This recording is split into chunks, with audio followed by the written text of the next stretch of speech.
Interested in learning about wine, but not sure where to start? You're in the right place. Welcome to the Cork and Fizz Guide to Wine podcast. I'm your host, Haley Bowman, and I'm so glad you're here. I'm a wine enthusiast turned wine educator and founder of the Seattle-based wine tasting business, Cork and Fizz. It is my goal to build your confidence in wine by making it approachable and lots of fun. You can expect to learn everything from how to describe your favorite wine to what to pair with dinner tonight, and so much more. Whether you're a casual wine sipper or a total cork dork like myself, this podcast is for you. So grab yourself a glass and let's dive in.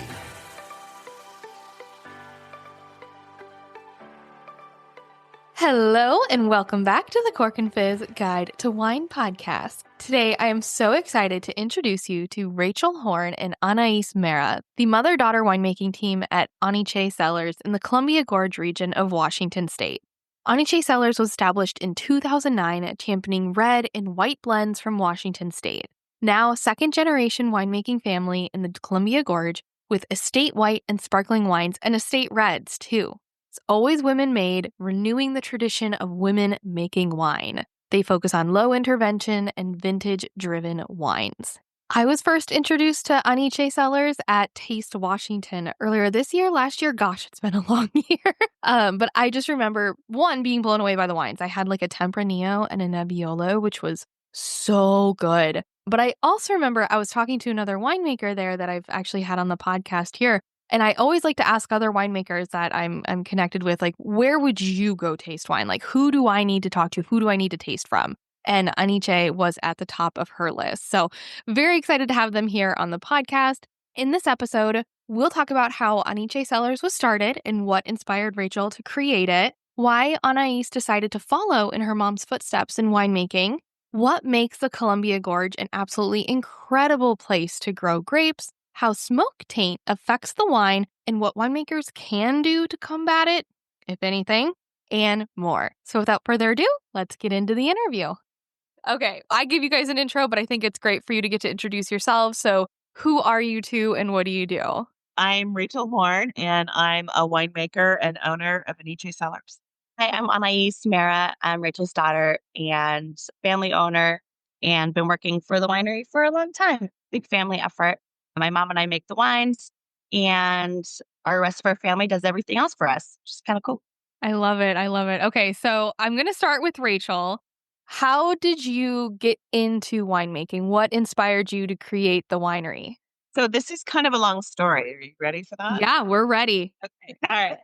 So first off, when I was younger, I was trying to find a way to make more money for my work when I was going through college.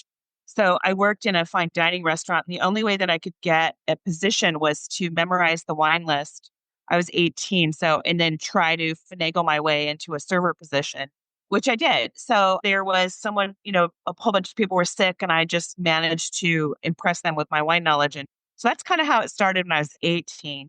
So I was always sort of a wine trainer, restaurant work that I did as a server, always very interested in wine.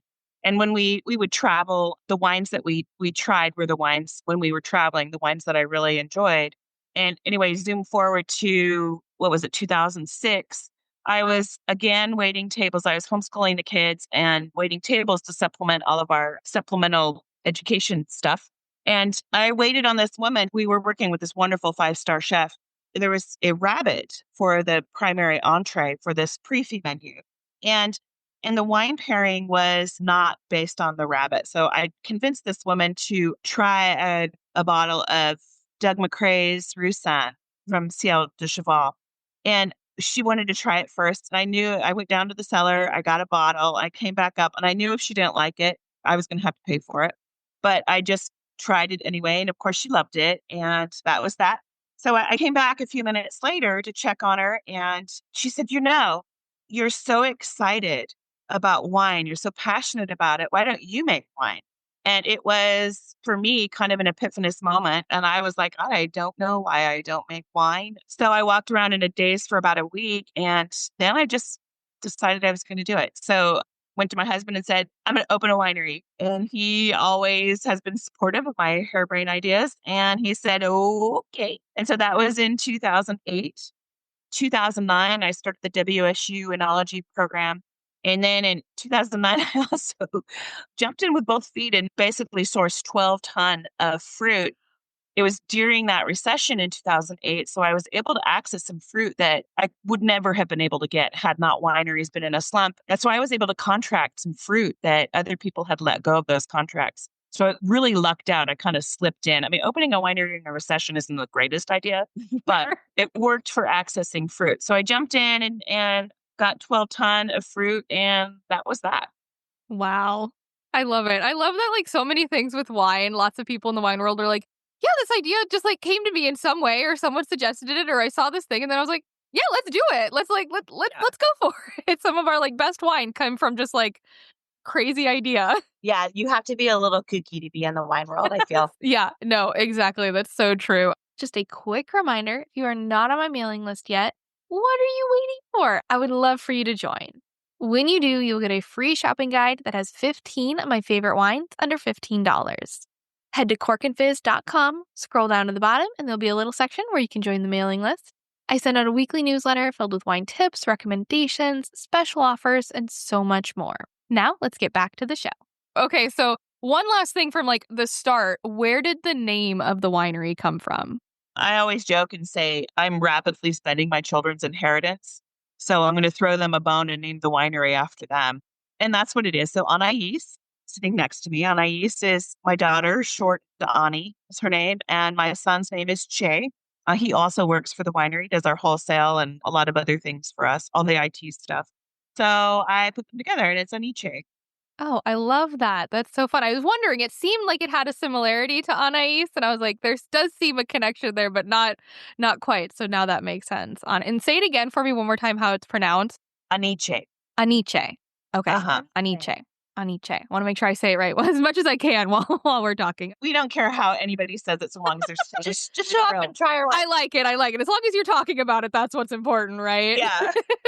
Okay, well now, Anaïs, I'm sure you can guess what the next question is going to be. So now I'm curious, what got you into winemaking? Did you always know you would follow your mom in her footsteps? Did you know you would want to work together? How did that work out?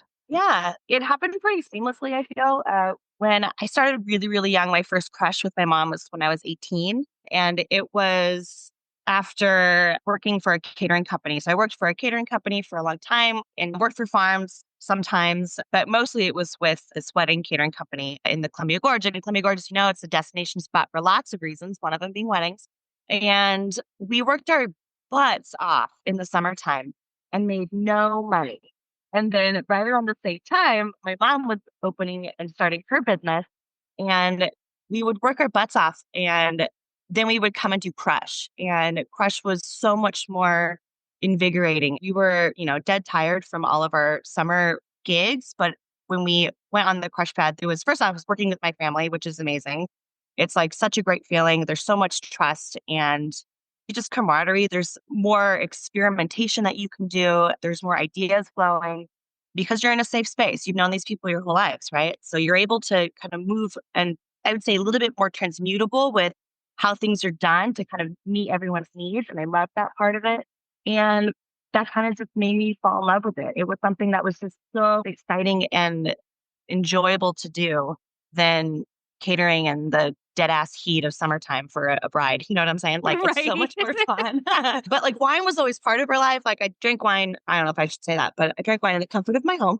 It's totally fine. It's the European way. And so it was my preferred beverage, I feel like, for a long time, not because of actually the alcohol. Alcohol, when you're, 20 years old, you're like, ugh, it's yucky. But it was the beauty and how it tasted. There's so much beauty in wine, and being able to tap into that and try to create beauty in wine was really special and important to me sticking around. That's so fun. I feel like that is like you get into winemaking because you love it. There's never like a sense of like you get into wine to make money. I mean, you hope obviously, but like that's not that's not the goal. Oh, that's not the goal. Yeah. I love it. Okay, well, let's talk a little bit about where your winery is. So your winery, and of course, a lot of the grapes that you used to make your wines are located in the Columbia Gorge. And this is a fun region in Washington that I think a lot of people have heard about. I actually got to taste so many wines from the Columbia Gorge when I was at Taste Washington, and now I'm like planning my trip down to see you guys because the wines are so delicious. But can you tell us a little bit more about the Columbia Gorge? So the Columbia Gorge is a wine region that became an AVA in 2004.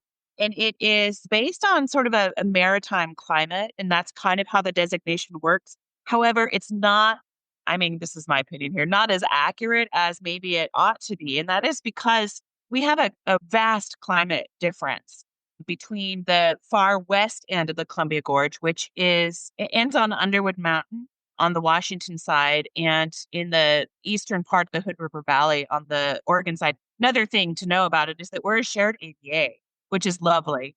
So it goes from basically Underwood in the Hood River Valley all the way into some parts of the Dalles on the Oregon side and Upper Lisle on the Washington side. So it is an AVA that extends 40 miles, and it has, if you were looking at Wright's climate, are you familiar with Wright's climate regions? I don't think so. Well, it rates them between 1 and 4, but we are between 2 and 4 on the Wrights region. So Underwood is the coolest. We have about 2,400 to 2,800 growing degree days. Well, that's what it used to be. Now it's a little bit higher. It's about 2,834. But when it was started in 2004, those were the numbers that were being used. And then all the way to Lisle, it's really more like the lower Rhone. It's incredibly dry, arid, and totally different growing conditions. So we used to call it a world of wine in 40 miles because you literally could grow almost every grape in that 40-mile area along the Columbia River. So it is a river valley, and we do have similar slope conditions in a traditional European-style river valley. We have a wind that comes through pretty much daily from 2 p.m. onward, a really dry, warm wind that blows through. If you've been to the gorge, you also notice that the water sports are huge, and they're all wind water sports. So there's kiteboarding and sailing, all of that kind of stuff. But the same conditions are really great for growing in the gorge as well, because you get this dry wind that comes through, and we don't have a lot of the mildew pressures that you would have, let's say, in Willamette Valley, or we don't have the super dry conditions that you would have maybe like in Horse Heaven Hills. So it's kind of an amazing place to grow. Yeah. I really like making wine here too, because the region is so diverse. In Underwood Mountain alone, where we are growing our fruit, there's a specialness to the mountain itself. It kind of, in a way, if you kind of have to like release some of your, your human your human abilities that you think you might have. That's what I love about the Columbia Gorge. It feels so incredibly wild, untamed. There's not It's edgy. Yeah. You definitely feel like you're visiting in our spot rather than a place that's being conquered, by a human. Yeah. That balance of working with nature and kind of just letting her do what she needs to do is really the exciting part. Yeah, Sometimes I it works love in that. your favor, sometimes it doesn't. I love that because there's an elemental, and we kind of work with elements in our winemaking. We tend to be much more natural based in what we do, and we do work with the elements. And we are in an area where wind, I just talked about, is huge. We have windblown loess as our primary soils, but it is formed by the Missoula floods. So the water element is huge. The Columbia River is huge. Then you have the igneous aspect of it. So we are on 3 conical volcanoes. They're extinct, but they're conical volcanoes. Also, we are at the apex between Mount St. Helens, Mount Hood, and Mount Adams. And the pyroclastic flows are huge. So you have earth, air, fire, and water in everything that we do. And like Ani said, being deciduous of this, it is so vibrant and so alive. And we just feel like we are, daily, it's a blessing to ask for permission to be here. And that's kind of what, in my ritual, it's a daily thing. Thank you for letting us be here. In fact, I just stopped today on the way over here. I stopped and did that. What is that Hawaiian prayer? No Ho'oponopono, is that what it's called? But I pulled over, there's this lookout point that is exquisite if you come to Underwood. It is so amazing, but it's a lookout where you see Hood. You're way up high. You're probably, what is that lookout? Like 1,500 feet? 15. Yeah. You look out over the river, you can see all the way to the Dalles, and then you see Hood and all of the Hood River Valley. It is stunning. And I stop there frequently on my way up to the winery, and I sat there and I just said the prayer like 5 times, breathing like, oh my gosh, because it's humbling and so gorgeous here.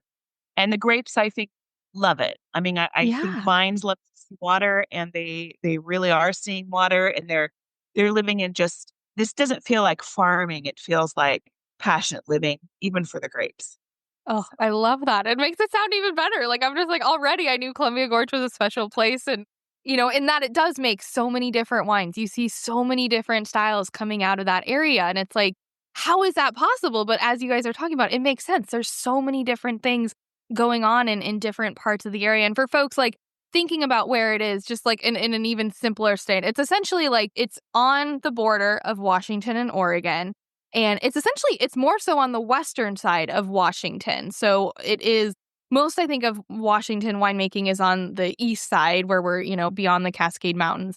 Is the Columbia Gorge on the west side of the Cascades, or the Cascades don't make it all the way down to the Columbia Gorge? we're on the east side. Right Okay. on the east side, right as it kind of trails off into a little bit more Yeah, of a flatter. we are. Okay. We exist about 20 miles east of the rain shadow. Okay. All right. It's so different. Yes. Every mile you go from the rain shadow, you lose about 3 inches of rain a year. So it's Wow. very dramatic. Yeah. Okay. Cool. All right. I love it. Now, talking about that region, I'm sure based on where you're at, there have been a lot of wildfires, at least around the area. So maybe not necessarily within the gorge, but smoke taint is a thing that can happen even with just, I know around here, like we get wildfires dropping down, or the smoke from Canada. Here, in Seattle, Washington, it's like they come down from Canada, come up from Oregon, come up from California. So I'm sure you guys experience it. Do you want to talk a little bit about how it affects the grapes and affects the wine? I'm so grateful to the sponsors who help make this podcast possible. And today's sponsor is one I personally love, wine.com. I'm all about exploring new wines, but let's be real, it's not always easy to find unique bottles, especially if you're limited to what's near you. That's why I love shopping on wine.com. They have a huge selection, wines at every price point, user-friendly search features, and real wine experts ready to help you find your next favorite bottle. And here's a special deal just for you as a podcast listener. Get free shipping on orders over $150 at wine.com/corkfizz with promo code CORKFizz. My recommendation? Build a mix of 6 to 12 bottles to try. Some some you never heard of. Not sure what to pick? Message me. I'd love to help. Or take advantage of the live chat wine experts at wine.com. Yeah, absolutely. We actually did see this happen in 2023. The Tunnel 5 fires. We've seen wildfire and stuff affect our region in general many times. We've worked with, the U.S. Forest Service to make sure that they don't burn on certain days or certain months because we're harvesting and our grapes are developing. But yeah, we had one recently that affected us very much so. Tunnel 5 fire came up, and it came up the side of Underwood Mountain and burned, I think it was like 10 homes or something. Yeah. Wow. There's one right now that's burned over 50 out right now. The one that almost completely destroyed our crop. But I think listeners would probably want to know more about what smoke taint does. Yeah. And I think Rachel's going to be your gal for that. So yeah, that fire, we lost almost our entire vintage, and we didn't lose it to flames. The vineyard wasn't destroyed, but the vintage was. And it started on July 3rd. And what is so fascinating is that, first, I have to qualify this by saying that I'm no expert on smoke taint, but this is the second vintage we've lost to smoke taint in the 18 years we've been making wine. So big problem. And it's going to become a much worse problem. So we're either going to have to, A, develop a palate for smoke tainted ones and normalize it on some level, or B, come up with some kind of solution, because the fires aren't going to go away, sadly. So what smoke taint is a huge question. I could sum it up by saying that there are particulates from smoke of various sizes and various chemical compounds that, through some means, typically it's through the cuticle of the grapes, will land on the skin of the grapes. They are absorbed through the cuticle, and they are somehow processed through the extending development of those grapes over time. Now, you don't necessarily taste those chemicals while tasting a berry off of the vine. So you're not going to taste for it. It doesn't happen that way. They usually are expressed almost all the time. They're expressed through fermentation. And then they're later expressed through vinification processes, some chemical changes within the grapes. So now there are people who think that, and this is so understudied and so undeveloped. But most of our research in Washington State is being done with Tom Collins and the Smoke Tank team, which is so cool. Yeah, Tom Collins, they're pairing with UC Davis. Actually, in 2023, we used some Australian protocols because the Australian market is devastated by wildfires. 2020 as well. Yeah, 2020 we did. In 2020, we had a smoke event, didn't ruin our vintage. We were sourcing most of our fruit in 2020, and we used very different protocols. I remember being on the forklift and like calling all of my winemaking friends, and all of us are like, oh my God, what do we do? Do we just make rosé? So like, I mean, do we make 10,000 gallons of rosé this year? Yeah. But what smoke taint really is, in a nutshell, is a chemical change from some process in vinification that expresses a smokiness in the wine. Now, there are all kinds of chemicals that we can test for, and we can try to mitigate that problem. You can mask it. It is, at this point, no reverse osmosis, no system is available to remove it except for what's called hydrolyzing or time that we are aware of right now. So the winemaking process with smoke tainted fruit, absolutely critical. Now, having said that, we have, it's all a matter of scale. It's just like Brettanomyces or, even TCA or TDN or something that could be considered a flaw if it's an excess. We have to start looking at smoke taint as maybe smoke affected and maybe change the language around it, because we just simply, we just don't have the tools right now to mitigate. A great example would be in 2023, we did make some white wines. We sent everything to lab, had a couple of folks and friends who were purchasing from us, and we started to ferment this rosé. We do a skin contact dolcetto sparkling rosé. And as it's fermenting, we taste it and we go, oh my God, this is so bad. And then I get some other opinions. We get some stuff tested, and then we end up testing all of our fruit. The funny thing is, during the time when the smoke was really coming in, mind you, this is not like pine smoke or sagebrush. It's like a refrigerator, right? This is refrigerator smoke. So this is like a whole nother like slew of yucky compounds that the grapes are absorbing. And so when we got everything tested, we had everything from our Chardonnays, Bruners, and Riesling showing very, very, very little of the different compounds that you would normally see in something deemed smoke affected. And then our Dolcetto was 14 times that amount. So it's really wild. It's variety related specific. It's timing specific. So we thought, because the fire was July 3rd, and we hadn't gone through lag. It was pre-veration. We hadn't even been in lag phase yet. So all the studies that I had read said that lag and then post-lag were the most problematic. We weren't even at lag. So we weren't even close to veraison. So we were like, okay, we're fine, but we weren't fine. So in fact, the Dolcetto is a little bit later than everything else. So this was pre-lag stage, no veraison, and we had massive smoke effect on it. So this just, and then what was burning? So there's been studies on what is burning. So what chemicals are in the air, in the smoke. This is why it's such a vast subject. If anybody wants to get a PhD, do it in this, because it's going to be huge. If we want a wine industry that's going to be able to not be massively affected by this, and it's huge. So we have so little answers. There's no legal precedence for what smoke taint actually is. It's based on thresholds, sensory thresholds. It's crazy. So I guess we've had 3 fire events. We had one where I made wine anyway, in 2017, and we dumped the entire vintage. In 2020, Ani and I were like, what on earth are we going to do? And this was that Canadian fire. Yeah, I remember that because it was during COVID too. And so I remember we had masks for COVID, and then I was like, okay, I guess I'm happy I have the mask for the fire as well. Because it was so, and the only thing we could do is be outside. And here in Seattle, it hit pretty bad as well. And it was just I don't want to be outside. Totally. Yeah. Yeah. That was the dumpster fire year. We ended up that year being able to salvage, I would say 75% of what we made, because we used totally different protocols. Even though we had ordered all of our yeasts, we just got rid of all those yeasts. We used GRE, a specific yeast strain that has been tested in Australia as a low producer of the glycols, or what are they called? Glycosides and glycols. Glycosides and glycols, which are these components that can later be the bound form. bound. And there's so much chemistry involved in it. I don't want to bother you with that. And then we did like very minimal skin concentration. We usually do long cold fermentations. And this time we did like hot flash, hot and fast, pressed off.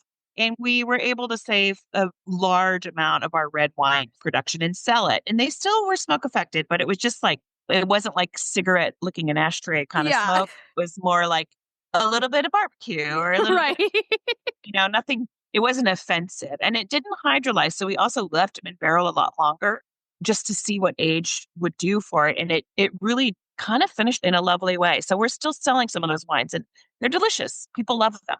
So wow. I think it's so fascinating, the like idea that the smoke taint comes out during the fermentation. Like it's like a chemical thing in that you can change how much it comes out based off the yeast strain that you use during fermentation. Like I just assumed it had to do with like it was on the grapes. It depended on when the grapes, like I've heard before, like when the grapes are like coming together as bunches, if you get smoke trapped in there, it's really bad and all this. But it's so fascinating that it's like you don't really always taste it in the grape. It's actually just later in the chemical process that it comes out. Yeah. Totally. Well, it has to do with respiration too. So that idea also is this idea that there's like ash on the grapes, and no rinsing of the berries is ever going to eliminate it because it's absorbed through the respiratory process. It's through the vascular system. Wow. It's in the chemistry of the grape itself, bound mostly in the skins, but it also can go deeper into the pulp. Some people even argue that it's through the respiratory system of the leaves themselves, so that there can be some, and this is fringe, but some people say that it can be, a year or two even later, it could be held bound in the buds, the vascular system of the grapes. Oh, so wow. It's totally fascinating. We don't know. Yeah. The crazy thing is that like wine itself, if you just put just a normal parameter of variables around it, that's why wine tastes so different. I mean, there are so many different ways, and to vinify something, all of your options are different. It so much depends on how the vineyard is being, I guess its nutrient program, its sprays that it's being used, its site, its soil. I mean, you have all these other just like normal variations of things that are happening. And then you throw smoke taint in there and it's a whole nother bucket of, it's crazy. It's a masterclass in winemaking, which I failed once miserably in 2017. Anaïs and I did really good in 2020. And then 2023, we were like, yep. I made some white wines and then we took a little early vacation and cried a lot. But there's a lot of, call them barrel room breakdowns. We just kind of cry in a puddle. And that's what part of winemaking. That is. There's a lot of crying in winemaking. When you're girls like us, girl winemakers, we cry a lot. You feel strongly. I love it. Okay. Let's talk a little bit about the farming. So, away from when there's smoky years. But I saw on Instagram you mentioned something about moving away from conventional farming in the vineyard. Yeah. What does that mean? And what's been the result of that? Well, the cool thing about the vineyard's name is Hecate's Key. We're located on Underwood Mountain in the Columbia Gorge. This vineyard has been conventionally farmed. We have grapes were planted in 2011 and 2012. So we're looking at somewhat mature vines at this point for our region. Because it's our neighboring vineyard and we were getting fruit from it before we took it over, we saw the different techniques that they were using. We were pretty aware of their spray programs, their nutrient program, things like that, and which was not great. And so when we came into this, we knew kind of like from the get-go what we were going to do. A lot of the times when you're purchasing a vineyard and you don't really have a lot of interaction with it, it takes like 4 or 5 years to really understand the cycles of a vineyard, but we watch it every day, right? And so for us, we went head first. We knew exactly what we needed to do. My house is in the vineyard. Yeah, we're watching it every day. Oh, okay, that's nice. And so the first thing we did is we lopped the vines in half. We're dry farmed, we're high elevation, we're slightly nutrient poor. About first, I'd say probably 2 or 3 feet of space. Once you get down below, you have like gorgeous soil. I see a map of vine and the dirt in my head. And and so we noticed that these vines were really struggling to get to their full potential, phenolic-wise, ripening time-wise. And so we lopped them in half. Before they were trained to a Scott Henry, so it's like 2 cordons essentially. It's 2 shoulders. Okay, kind of like the full T would be like the idea, right? Yeah, but it's 2 T's. So oh, interesting. And because of that, these vines were really going to be sustained for much longer in that type of pruning method. So we lopped them in half. We did that because we weren't for so many reasons, but we just couldn't get ripening on that. The ripening was the main issue. And not in a dry. And so we started implementing, we're still in the process of turning these vines over to a Simone and search method. These guys are out of Italy and they went to their class recently in January and it was really, really informative. It was actually really helpful to know that we were actually on the right path. That feels good. And you're like, oh, I'm validated. We are doing something that is working. Okay, good. But we started with that first, and then right away stopped using any kind of Roundup or glyphosates, of course. That's a huge part. We're in Underwood. If you look at old maps, the vineyard goes right through a watershed. This is so important. So we immediately stopped using those. We are planting cover crops, mixed natives. We also have a lot of erosion in some of our areas. The site beforehand it's worth. The trees were probably like 50 or 60 years old, I would say. Oh, yeah. And I would say they're at least 80 years. Yeah, some of them are big ones for sure. Since it has been harvested. Mm-hmm. And the previous owners and the people who put it in the vineyard cut down all those trees and then tried to level out its incredible steepness and elevation by scooping up all the top bit of all that lovely 80-year-old ground and putting it on the bottom. So the stuff on the bottom is fantastic. It's doing great. Stuff on the top is really struggling. And so we're doing things, we're implementing macrobiotics, a high nutrient program, but not in just like an input that just gets added. We're trying to create a system that works for itself, right? We're trying to bring back, like we talked about earlier, we're working with nature. You can't fight it. Yeah, integrated pest management systems or integrated pressures. Yeah, and we're working with all of just the things around us in nature that will just be there anyways, So we're working with all of our native grasses are coming back in. We're implementing different systems. For instance, I know it sounds as simple as just not mowing until everything is reseeded. I know it sounds wild and crazy and it needs to be all perfect and pristine, but if you don't flip and mow, then you have a cover crop the next year. It's just like mind blowing how sometimes that could not really work out in favor. But we're working with mycorrhizal fungi for all of our new plantings. There's so many systems in place that we've been, I think, a little bit Cartesian in our way of looking at things, and we need to go big picture. This is how everything else functions in nature. And we've noticed such a huge difference in the past 3 years. I guess we started in 20. Yeah. So we're now on our third season and we're noticing immense differences. We have so much more just like wildlife back, except for the deers. Those deers gotta go. So we have a whole we have a deer right now trapped in the vineyard behind the deer fencing. And daily my husband and I are trying to flush them out. And we're just like, we've got big sticks and we're running around trying to chase them. And it's like, dude, we're trying to help you out because the alternative would be fun. Yeah, right.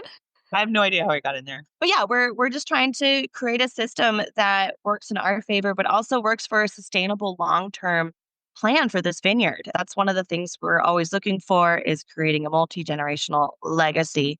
If it's my kids or if it's someone else's kids who want to continue this, then we have something that could be it's part of a system that is closed and renewable and sustainable. We're working with our live program right now. We're trying to get our live certification. Pretty sure we are on the track to getting that. I said this to someone earlier, but it's true. Like we're using these things because of honestly the marketability of them, of having these different certifications really kind of sets you apart and shows that you really mean it. But honestly, without the certifications, we'd be doing this anyways. Yeah. Yeah.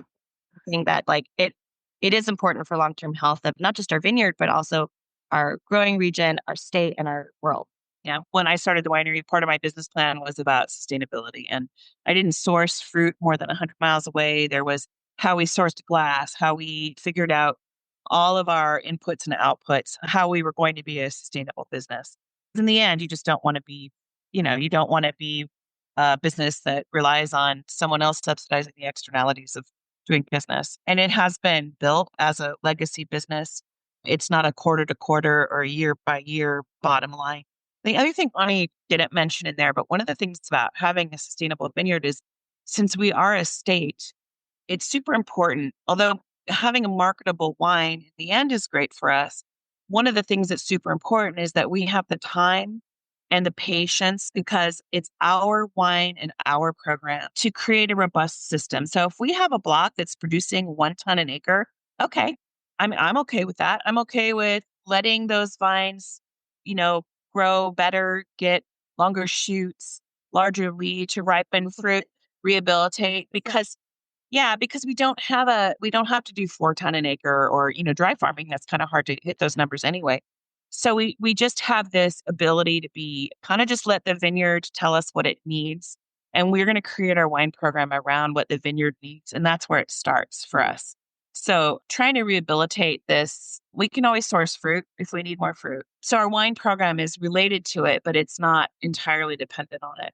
So that's actually a tool in our toolbox that we don't really talk about that much, but it really matters. It really does matter. Yeah, we base all of our programs off of what we're seeing and feeling and witnessing from day one, from how we prune it. That's we're in the vineyard making pruning decisions based off of 3 years release from now, and having and being part of every single aspect of that. It also I feel like it gives us permission to be more flexible, which is so lovely. Yes, absolutely. We have a pretty standard wine program that we have to meet and follow every year because we have a really robust wine club, right? So we need to make those wines for our wine club members. But we made a ton of Chardonnay last year and we made a beautiful, oaky, mallowed, buttery, not too buttery Chard. I swear I would never make one of those. And now I'm like, delicious. We, on a whim, made a Blanc de Blanc and a Blanc de Noir style because we had a ton extra fruit. And I love that. I love that we were able to that's where the fun, that's where the creativity comes in. Yes, it's incredibly hard work and you have to think about a gajillion things at once, but that's also part of the fun. Yeah. Right? Yeah. I hope you enjoyed this episode of the Cork and Fizz Guide to Wine podcast. Be sure to go check out AniChe Cellars wine on their website, AniCheCellars.com. You can use promo code Cork and Fizz, that is all one word and is spelled out, Cork and Fizz, to get 30% off your purchase of AniChe Cellars wine. And of course, if you're ever in the Columbia Gorge area in Washington, be sure to give their tasting room a visit. And follow them on social media to learn more about the amazing wine that they're making at AniChe Cellars. If you loved this episode as much as I did, I'd love it if you could take a quick second to rate it and leave a review. And if you know a wine lover in your life that would enjoy it, please share it with them. In next week's episode, you'll hear part 2 of my interview with Rachel and Anaïs, where we talk about diversity in wine and not just in winemaking, but in the vineyard as well. Rachel and Anaïs's top 3 wine picks for anyone wanting to try AniChe Cellars wine. The ultimate wine and food pairing in their house. Hint, it's salty and bubbly. And so much more. Thanks again for listening. And if you want to learn more about wine, come follow me at Cork and Fizz on Instagram. And if you're interested in exploring new wines and joining an incredible community of wine lovers, be sure to sign up for my virtual tasting club, The Cork Crew. In The Cork Crew, you'll have a chance to talk to winemakers like Rachel and Anaïs and ask them your questions in real time. Head to thecorkcrew.com, that is thecorkcrew.com, to learn more and use code WINESPECIAL, all one word, to get your first 2 months for just $8 a month. Cheers!